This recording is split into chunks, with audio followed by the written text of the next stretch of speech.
What is the global perspective today? If you see the WHO warning, that clearly mentions that not even close to being over. Corona is not even close to being over. Worst is just to come. And you can see the data increasing day by day. Few days back, we were on number 3. Now we are on number 2. This is increasing day by day, and it shows that it is not going to complete or not going to finish in a day or two or in a month.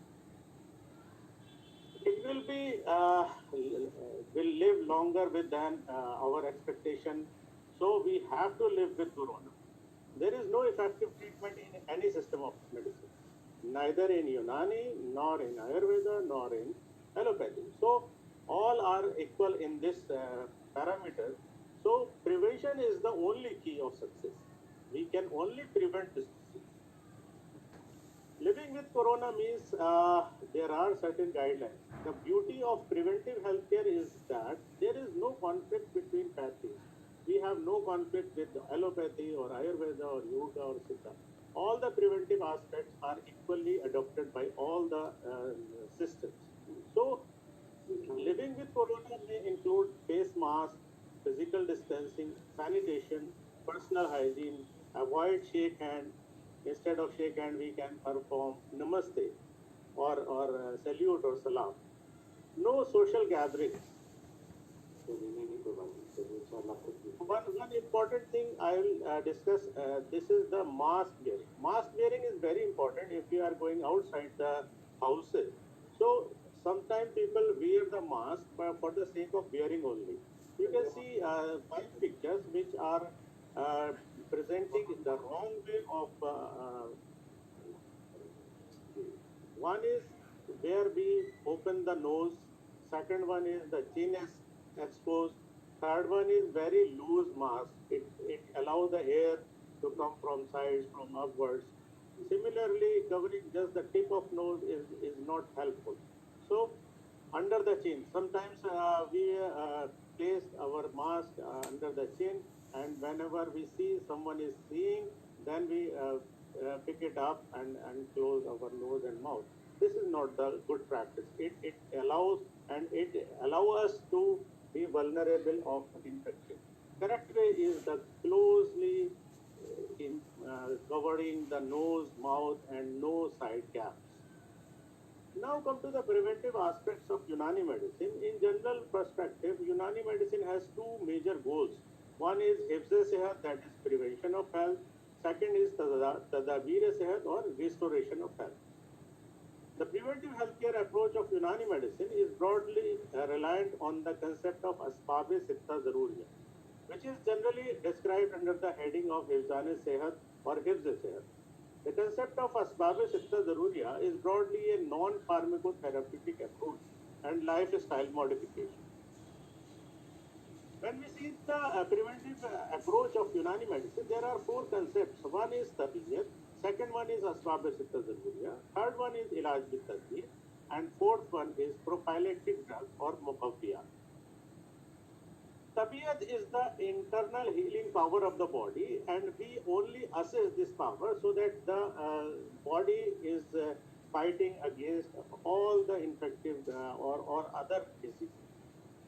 At the same time, it is directly or indirectly related to immunity. Nowadays, we are talking about immunity and immunization, and we are eagerly looking towards the scientists to develop some vaccine or some way to prevent this disease. Here, I would like to mention the name of Hakim Muhammad Zakaria Razi, who is the pioneer of this concept of immunity. He is the person who first time introduced the scabs of smallpox to the healthy people to introduce a certain kind of antigenic response and to increase their immunity and to make them able to fight the disease. So, sanitation and personal hygiene is also included in this today's world that if we apply the guidelines of Unani, for the prevention of diseases so that we can be living in a healthy environment. Now, second component of this preventive aspect of Unani is prophylactic drugs. Unani medicine offers a number of drugs that have immunomodulation activity and efficacy the immunity system.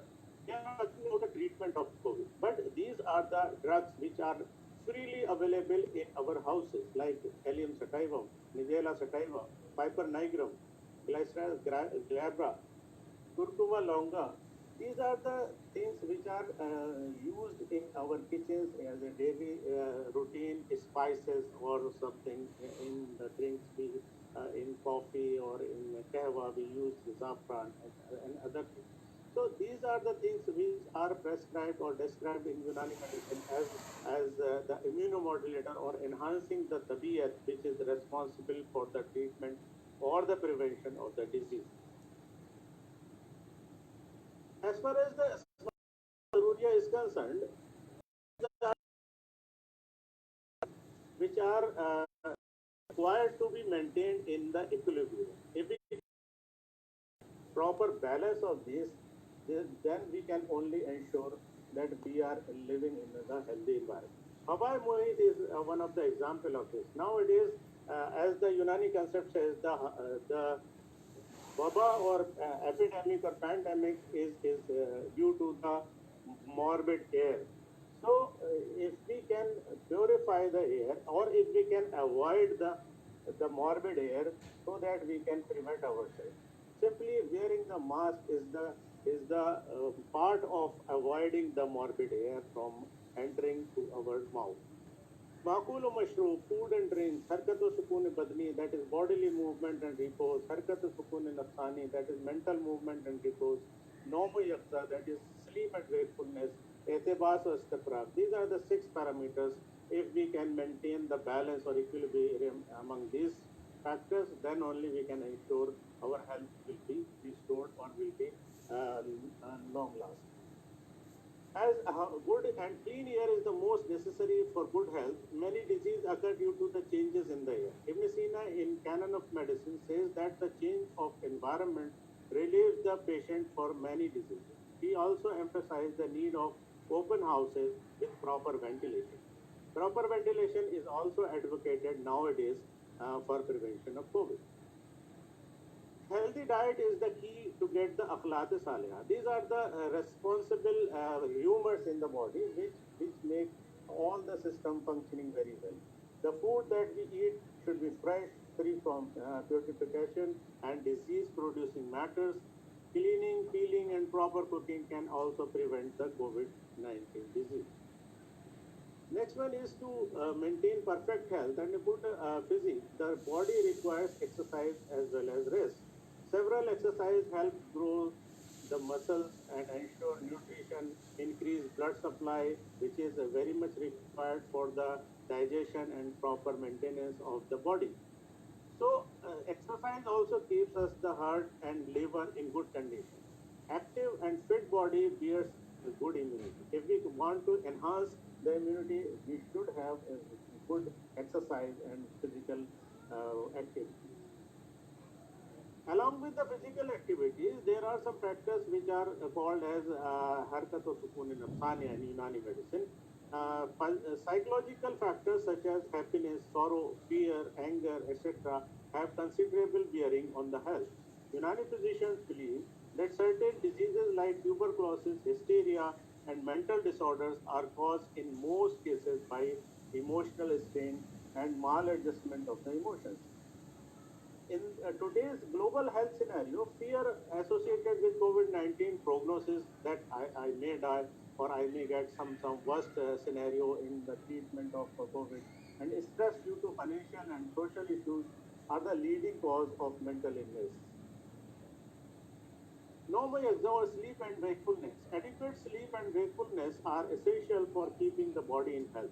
Sleep is an ideal form of rest, physical as well as mental. Lack of sleep causes dissipation of energies, mental weakness, and digestive disturbances. Proper sound sleep can enhance immunity also. The last component in this section is Etebas or Estepram. Waste products of the body, if not completely and properly excreted, they can produce disease.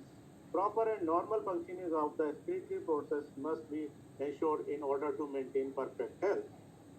Any disturbance in normal excretory balances, whether it be excess or diminution or blockage, leads to the disease.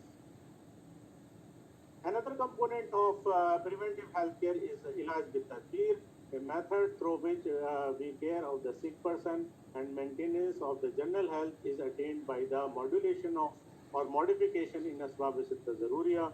In this way, some regimens are adopted by which mostly non-medicinal procedures we adopt to modulate the lifestyle, dietary habits, and habitat of the individual. In this present health scenario, dalag, massage, riyazat, exercise, and steam bath are very helpful. Thank you very much for listening and the preventive aspects in a very short span of time.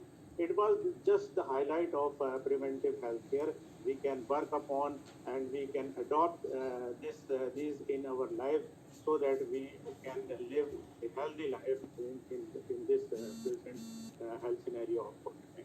Thank you very much, most welcome. Thank you, Dr. Mohammed Akram. Unfortunately, due to technical issues, Dr. Mohammed Tahir, advisor Unani, could not join us. So we move on to the next speaker. I would like to now invite Dr. D.C. Katoj for his presentation titled Global Healthcare, Perspective and Potential of Traditional Medicine with reference to Unani system. Dr. Katoj is advisor Ayurveda and Head of Drugs Control and Pharmacopoeia Commission in Ministry of Ayush, Government of India.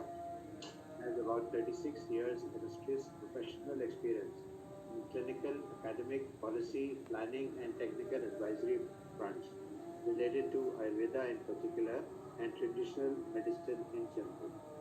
He has represented India in many international delegations and is a member of many technical committees and task forces set up by the central and state governments for policy and strategic decisions.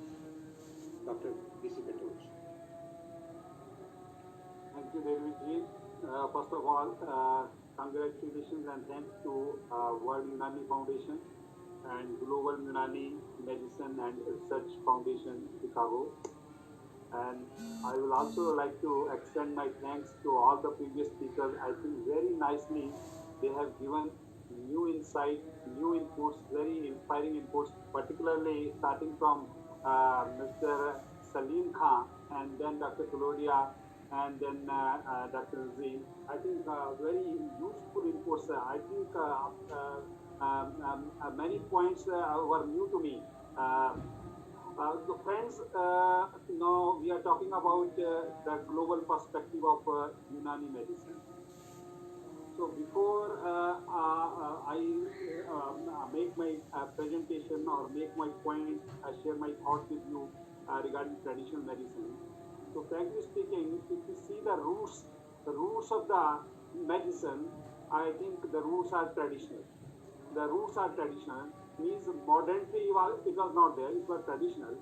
And all the systems of medicine, or I would not say that the systems of medicine, rather the systems of healthcare. These were the systems of community healthcare, these were the systems of the personal healthcare, or you can see the systems of how to maintain life, how to keep the life healthy, and how to promote healthy living. These systems are all about to achieve these objectives. And if you go long back, means 3,000 years back or 4,000 years back, if you see the background, I think there was a wholesome concept of traditional medicine, wholesome concept of healthcare, and that concept that divided or that got distributed into different streams in different disciplines. I think one portion of that healthcare that went to the Mediterranean region and that got developed as Unani system of medicine. So in Mesopotamia, in Babylon, in Greece, then that in the Mediterranean region. Then the another stream that went to the Western Pacific region, and that later on developed as traditional Chinese medicine. And another stream that went into the Indian subcontinent and that developed as Indian system of medicine like Ayurveda, yoga, or Siddha system of medicine. And then one particular stream that was more reliant of medicine, more reliant on natural medicine, I think that got developed in the western region of the world, that developed as herbal medicine. So these are and the system or the stream which could not be documented, which could not be documented, but it was patronized by the people, it was used by the people, and that was traditional African medicine. Still, the traditional African medicine is not documented. It's very poorly documented. Dr. Kazim has elaborated that it's not documented. So, but the traditional Chinese medicine, Indian medicine, and the Unani medicine, I think these are well documented. And if you see the literature, lot of so many books are there in different languages, and a lot of scientific inputs have also gone into this. Now, if you see the development of traditional medicine, I think a lot of trust has been given by WHO. As Mr. Salim Khan in the beginning told, that the national health system of the UK, it started in June 2000, in 1948. I think it might have started just after the inception of WHO.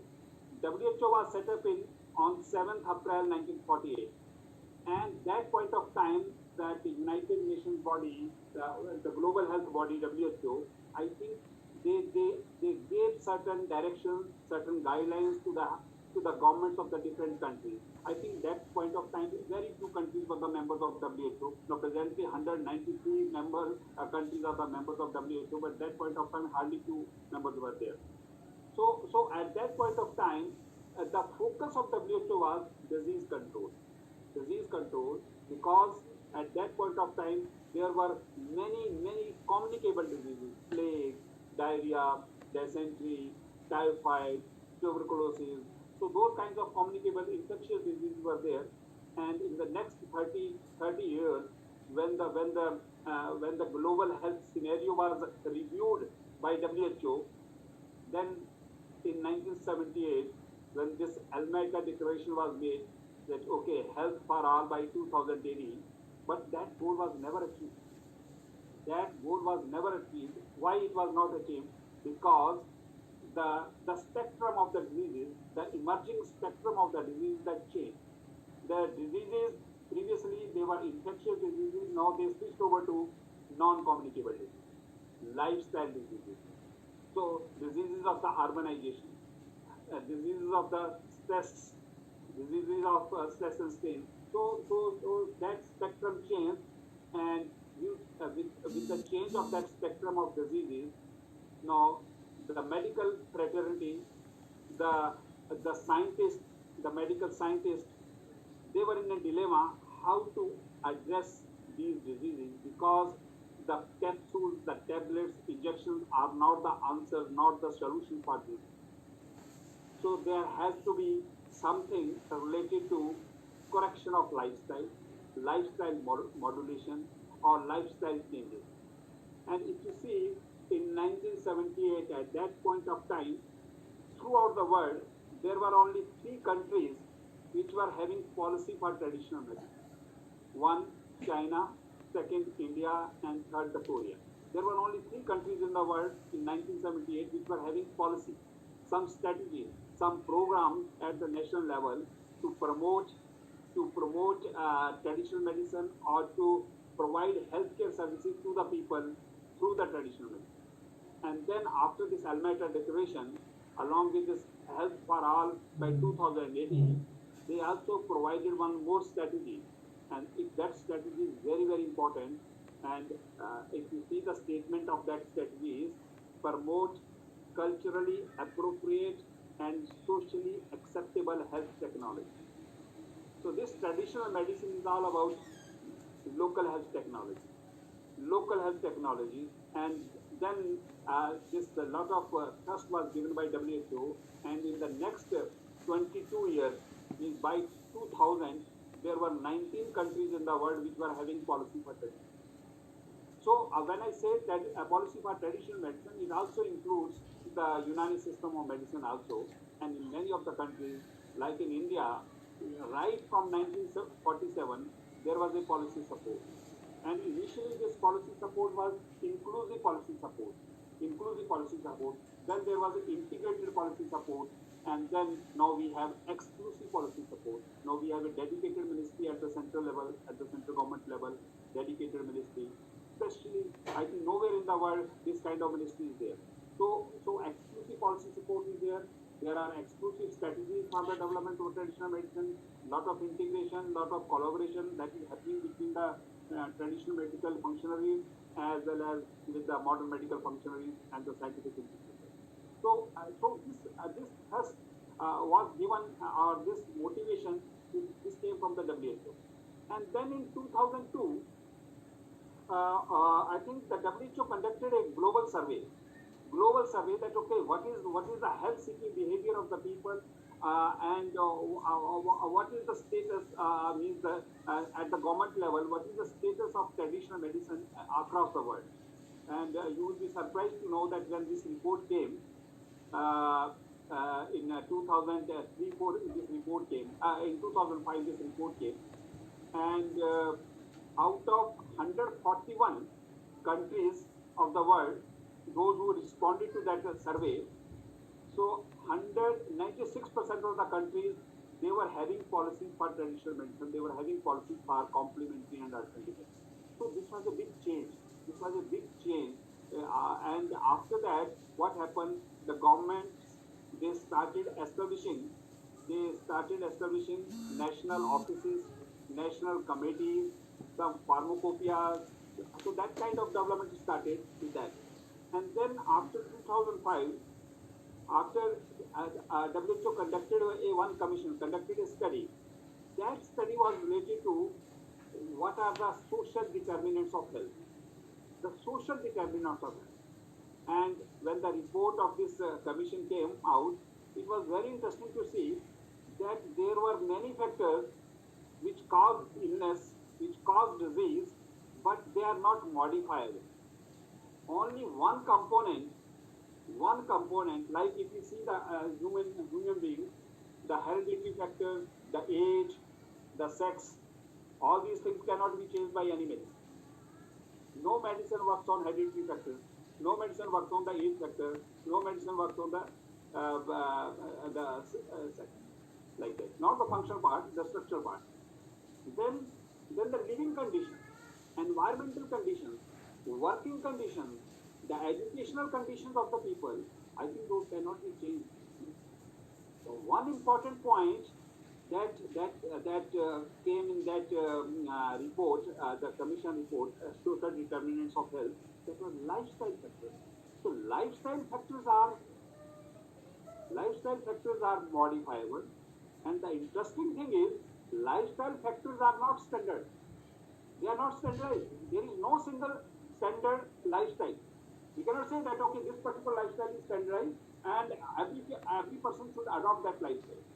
So this is the beauty of traditional medicine, particularly if you see that as Dr. Akram knows that Asbab this Sitta Jaruria, what is all about? This is all about how to make best use of the lifestyle factors of the individual. Means the personalized approach, the customized approach, individualized approach, and the whole holistic approach means taking into consideration all the aspects of the human being, whether the temperament, the mijaj, the digestive power, and his tolerance, his liking, dislikings, and what is available to him. Means about and this particular aspect, lifestyle modulation, I think it was very strongly emphasized in the Almeida Declaration, and there were 3 points that for disease control, for prevention of the diseases, and for the promotion of health, 3 things are required. One is proper nutrition or diet, and second is physical activity, and third is sound emotional status of the society.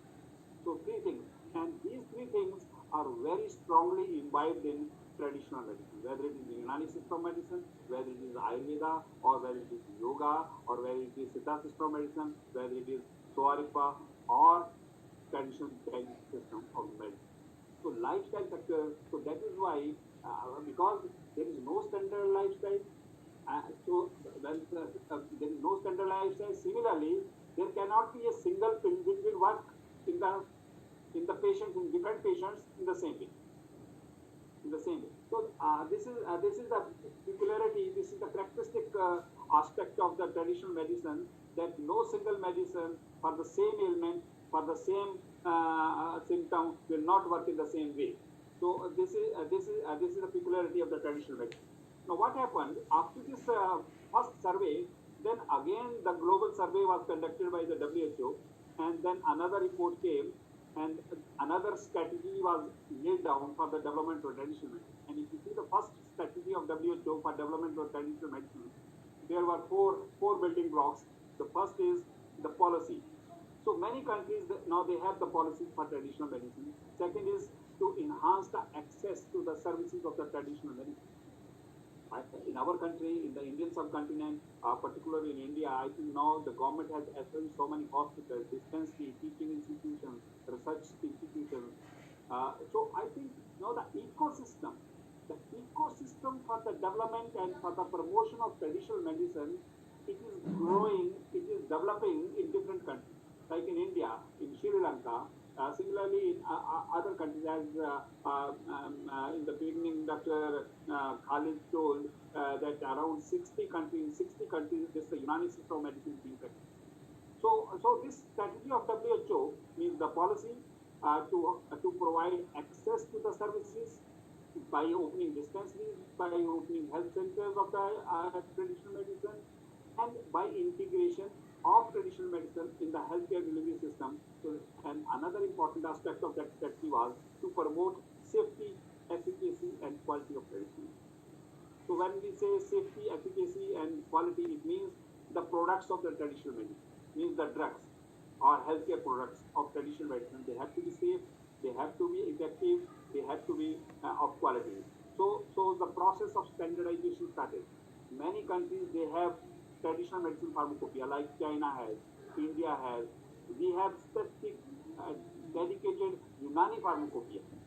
And in Unani pharmacopoeia, Unani formulary, I think more than 1100 Unani formulations, they are standardized, and their method of preparation that is documented in the Unani formulary. And similarly, Unani pharmacopoeia is there. And I think in other countries also traditional medicine pharmacopoeia is there. So this has helped in the promotion, in the propagation, and cross-country transfer of traditional knowledge, or you can say the Unani system of medicine also. Now, in 2014, another strategy, WHO strategy for traditional medicine came, and I was involved in developing that strategy, because in the last meeting, the working group meeting of the WHO, so there were long discussions. I think for 3 days, long discussions was there. So many of the members they were interested that the strategic points which were listed in the first strategy document, those should be strengthened further. But some experts like me, we suggested that no, we need to change. If we are going to have a new document of strategy, we need to have new dimension of the strategy. And you will be happy to know now the present that 2014-2023 WHO traditional medicine strategy, it has four pillars. One is use traditional medicine for universal health outcomes. Second is enhance the knowledge base of traditional medicine and make the traditional medicine evidence based. And the last but not the least, the most important point is that is promote traditional medicine for self-help care. If you see in the traditional medicine, most of the interventions, they are non-pharmacological. They are not drug-based interventions, as Dr. Akram said. So 70 to 80% of the interventions, they are related to lifestyle interventions, not drug-based interventions. So to promote healthy lifestyle, to to correct the lifestyle. So these kinds of interventions are there in the traditional medicine and in the Unani system of medicine also.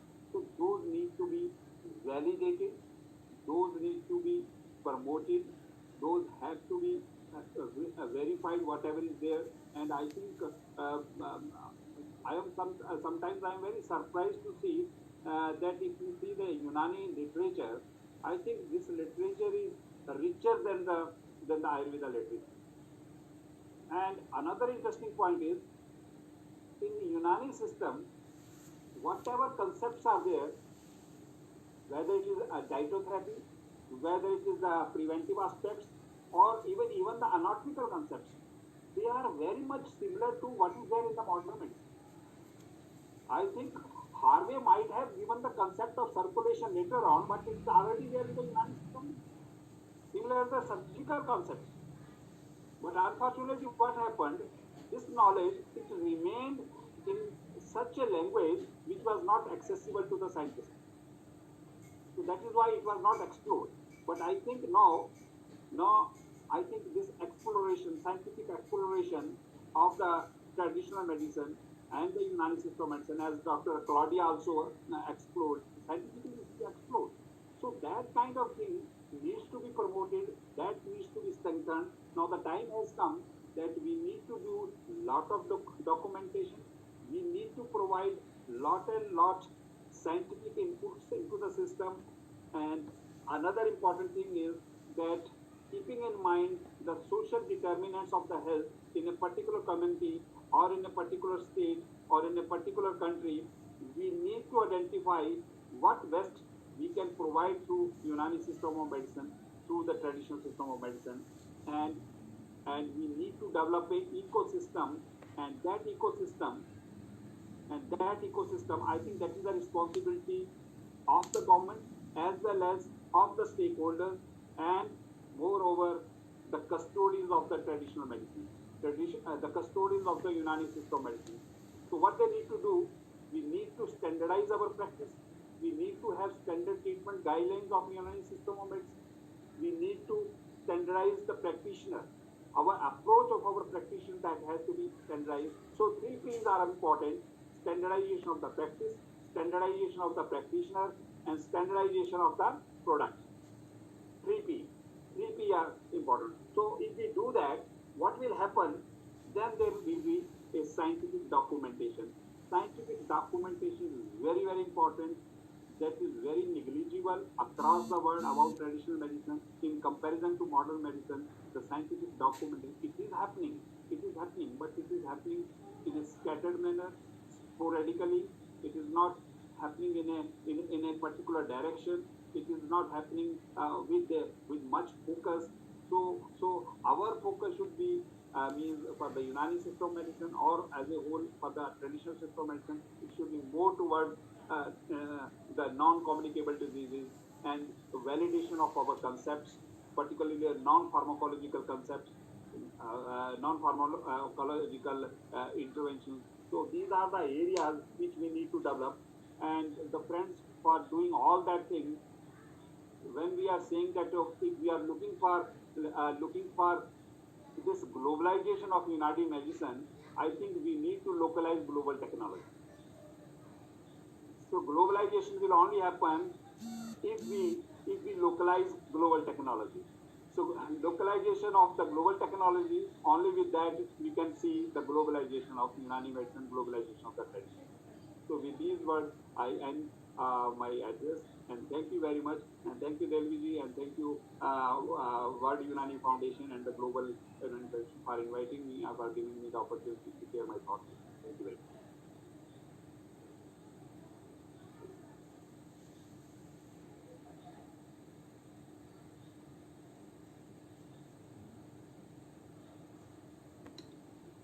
Mohsin Saab?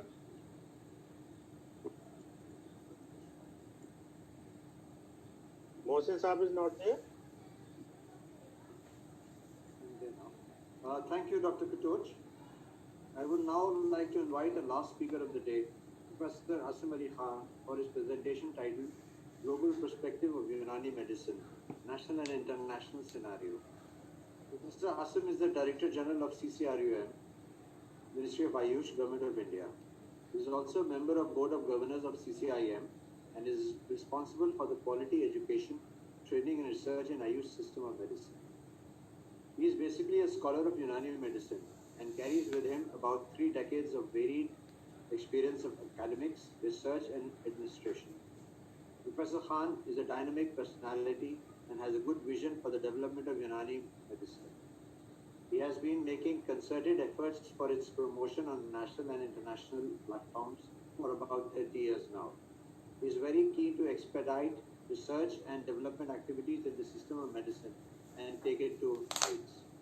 Previously, he has been associated with Jamia Hamdard at New Delhi as a professor of Unani medicine, having various academic and administrative responsibilities.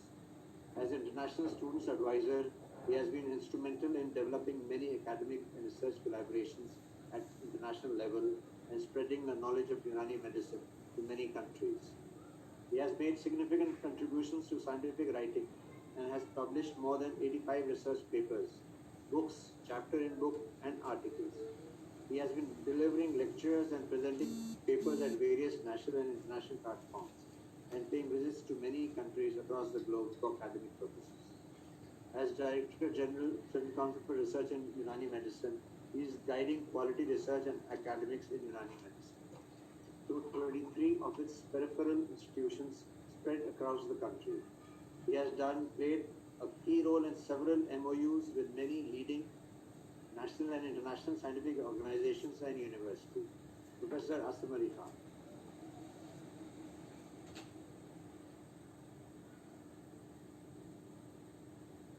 Thank you, Dr. Mohsin Saib.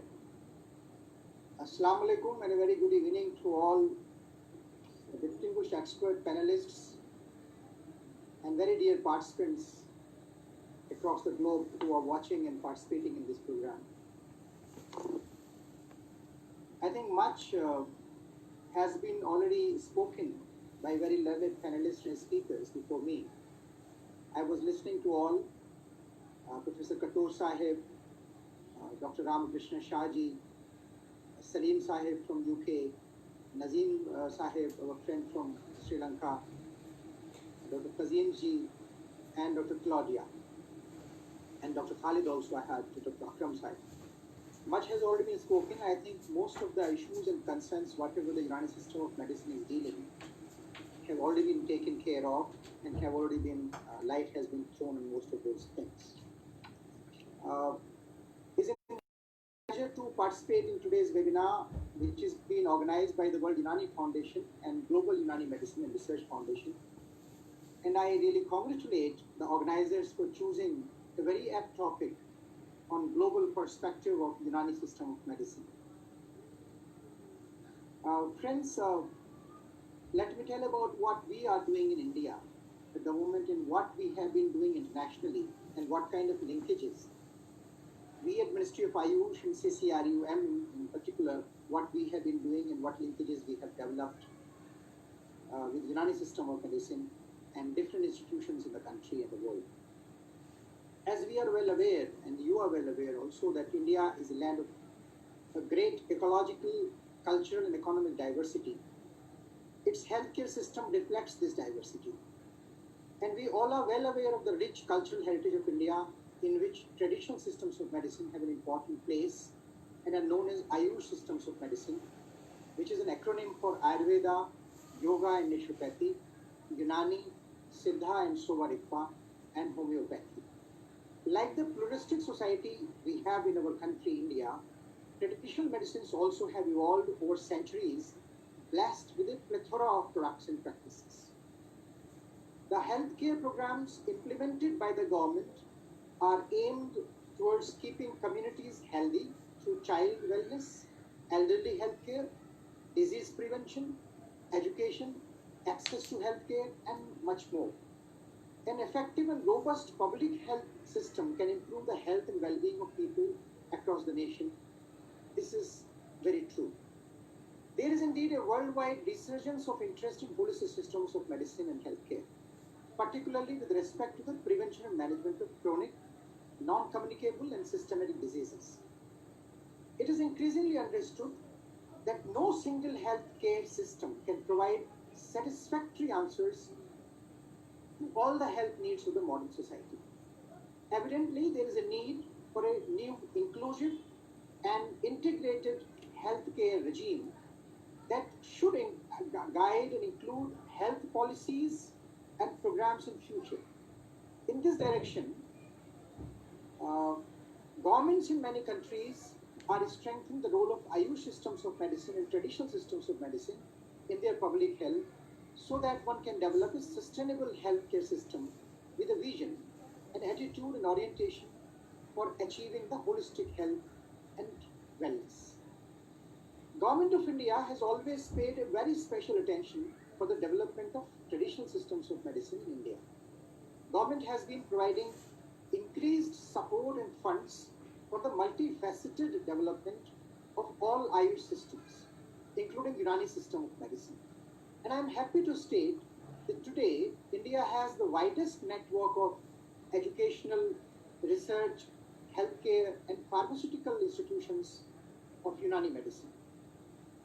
To give a snapshot, what we have as a Unani specialist in Unani system of medicine in India, we have almost more than 51,000 registered Unani practitioners, 259 Unani hospitals with almost more than around 3,500 bed capacity, and 1,621 dispensaries, a total of 52 colleges which are conducting undergraduate courses with an admission capacity of almost 3,000 seats. Out of these 52 colleges, 11 colleges are also offering postgraduate courses with admission capacity of almost 127 seats, and 3 colleges are offering standalone postgraduate courses with a capacity of 75 seats. And we have almost total drug manufacturing units we have, that is around 625. Friends, I am heading CCRUM, that is the Central Council for Research in Unani Medicine. In fact, under Ministry of Ayush Governance, we have many institutions in the country like Pharmacopoeia Commission of Indian Medicine and Homeopathy. We have Central Council of Indian Medicine, which is a regulatory body which looks after the education and training and research in Unani system of medicine, in Siddha system of medicine, Ayurveda system of medicine. We have many national institutes in the country, and we have All Institute of Ayurveda, which is in Delhi. We have other All Institutes of Ayush systems of medicine and national institutes in the country, spread over different parts of the country. Similarly, we have 5 research councils, which are basically to have the researches in the Ayush systems of medicine.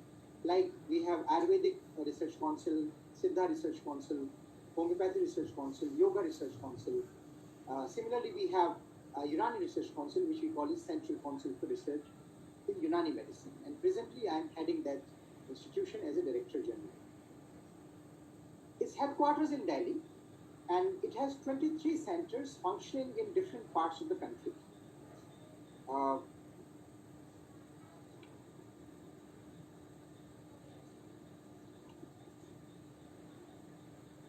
The network, the infrastructural network of the council include one national institute of research in Unani medicine that is especially for the skin disorders, that is established in Hyderabad almost since 1978. It was a central institute, and just last year Ministry of Ayush upgraded that as a national institute for skin disorders in Unani medicine. And friends, let me tell you that this institution is a wonderful institution, a facility we have developed, particularly for psoriasis and vitiligo. Thousands and thousands of patients have been treated and are under treatment from different parts of the globe in this particular institution. Besides this, we have one central institution in Lucknow, and other than that, we have almost 8 regional research institutions spread over different parts of the country, starting from Srinagar in Jammu and Kashmir to as south as Kerala and Chennai in down south, and as east as Assam in Silchar, and other different parts. We also have the Drug Standardization Research Institute in Ghaziabad. We have 2 drug research centers of Unani medicine, one is Allahabad and Silchar, 6 clinical research units in Bhopal, Burhanpur, Meerut, Bengaluru, Kurnool, and Ertala, and 1 drug standardization research institute in New Delhi, and 1 chemical research institute in Aligarh, and 1 clinical research pilot we had in Imphal, that is also in the east of India. Besides this, the council has also set up many co-location centers where under one roof we provide the facilities of Unani system of medicine in the allopathic hospitals exclusively which are for the allopathic system of medicine. We have under that roof all the systems, for example, Safdarjung Hospital, which is a very leading hospital in Delhi. We have established Siddharth institution there also, Unani system of medicine also, Ayurveda also, Yoga also. So this is a wonderful facility that under one roof we have the typical integration facility for the patients who can come and choose whatever the facilities they want, whatever the healthcare system they want. This is there. But besides this, we have also to understand and develop intra-Ayush understanding and intra-Ayush development, that how to understand each other better.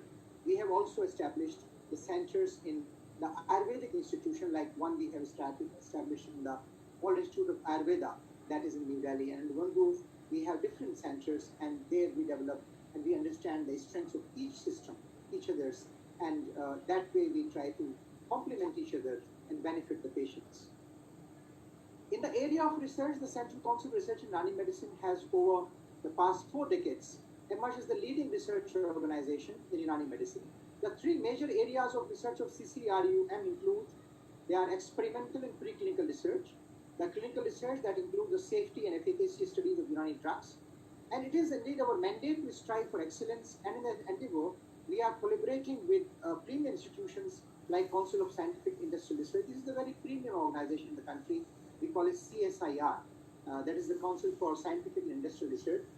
Similarly, we have the collaborative projects with the Indian Council for Medical Research, ICMR, another premium institution in the country, and All Institute of Medical Sciences in New Delhi, Vallabhbhai Patel Chess Institute in New Delhi, Lady Hardinge Medical College, Jamia Hamdard University, Jamia Millia Islami University, Indian Institute of Integrative Medicine, Jammu, Deccan Medical College, Hyderabad, Jawaharlal Nehru Medical College, Jawaharlal Nehru University, and Jawaharlal Medical College at Aligarh Muslim University.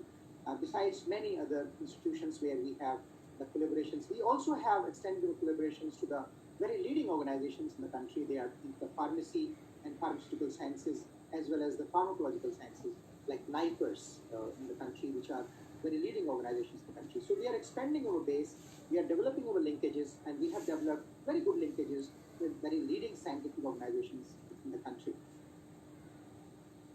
Besides this, Ministry of Ayush is also at international level. We have through Ministry of Ayush and in particular through CCRUM, we have engaged in fruitful dialogue with the countries like South Africa, Iran, China, United States of America, United Kingdom, Israel, Greece, Bangladesh, Sri Lanka, and few other countries. For your information, that an academic chair has also been set up at the School of National Medicine, University of Western Cape, South Africa, where we have deputed a very learned professor of United System of Medicine from the Council, Central Council of Research in United Medicine for almost 3 years. We have also established and signed one MOU with Hamdard University, Bangladesh, to set up an academic chair. An academic chair has been established. Similarly, in October 2018, we had an MOU between the CCRUM and the Tajik State Medical University, named after Avicenna, for cooperation in the field of traditional medicine. And that was signed in the presence of Honorable President of India, Shri Ram Nath Kovind Sahib, and Honorable President of Tajikistan, Imam Ul Rahman Dashamde, Tajikistan. Besides, a very high-level delegation visited Iran in November 2018 as a follow-up to the country-to-country MOU signed in cooperation in the field of Unani medicine between the 2 countries. Earlier, Ministry of Ayush has also engaged in the collaborative research dialogue with the University of Mississippi, that is an FDFU center, and University of Mississippi we had a collaborative research dialogue with the University of Mississippi. I'm very happy to note that not only in India, but in different parts of the country and different parts of the world, where Unani system of medicine stalwarts are there, like Salim Saab is there in UK, and I was listening to one clip forwarded by Professor Shah from States, that in Sri Lanka, that many of the national and international webinars are held and are being organized for the development and growth of the United System of Medicine. This is a wonderful trend, and it is an appreciable trend. Thank you very much for organizing such kind of scientific deliberations and scientific webinars and seminars. Ministry of Ayush is also having active collaboration with WHO and is developing benchmarks for practicing Unani system of medicine and also developing international standard terminology in Unani medicine, besides other systems of medicine in Ayurveda and Siddha. The earlier benchmarks developed for training in Unani medicine are also being revised, and Ministry of Ayush and WHO together have organized many such working group meetings in the past. I'm sure that all would agree that when the world is witnessing a rise in incidence of diseases, the demand for affordable healthcare is also increasing manifold. Health systems based on a single medical discipline is not enough to combat diseases and challenges to the public health. An effective and robust public health system is the need of the hour to improve the health and well-being of the people across the nations. Pluralistic approach to health by way of making traditional systems of medicine more accessible in the healthcare delivery system and integrated health services are an ideal and affordable solution to meet the demands of public health. Lifestyle interventions and utilization of preventive, promotive, curative, regenerative, and rehabilitative healthcare are thus the preferred options to curb the health risk factors among the populations. Friends, the positive features of the Unani system of medicine, namely its diversity and flexibility, accessibility, affordability, a broad acceptance by a section of the general public, comparatively low cost, and growing economic value, have great potentials to make them providers of health care that the larger sections of our people need. So the need of the hour, whatever advances have been made at the country level in Unani system of medicine, should all come together for the benefit of the system and move further in synchronicity to have a global impact. At the end, I'm really thankful to Dr. Ramakrishna Shah, Dr. Salim Sahib, Dr. Kazim Sahib, Dr. Nazim Sahib, and other colleagues who are in different parts of the globe are very committedly and dedicatedly working hard to develop and establish Unani system of medicine and establish the linkages with different organizations and different institutions, leading institutions of the world in different parts of the globe. Thank you very much for providing me this opportunity, Dr. Mohsin and the team members. Thank you so much. I wish you every best. Please stay healthy and blessed. Thank you and Jai Hind. Thank you, Professor Asamali Khan. I hope that the main objective of this webinar has been achieved and that the delegates have something to take back home. I would like to thank all the distinguished speakers as well as the participants. Questions can be sent on our email and we will forward them to the speakers. I would also like to thank Global Unani Medicine and Research Foundation Chicago for associating with us for making this webinar successful. I would like to especially thank my team of World Unani Foundation, without whose support this webinar would have not been possible. Dr. Nazish Kashram Azmi and Mr. Tahir Naqvi. We will now end the meeting. Thank you all once again. Good day, good night, good evening. Thank you. Thank you. Thank you.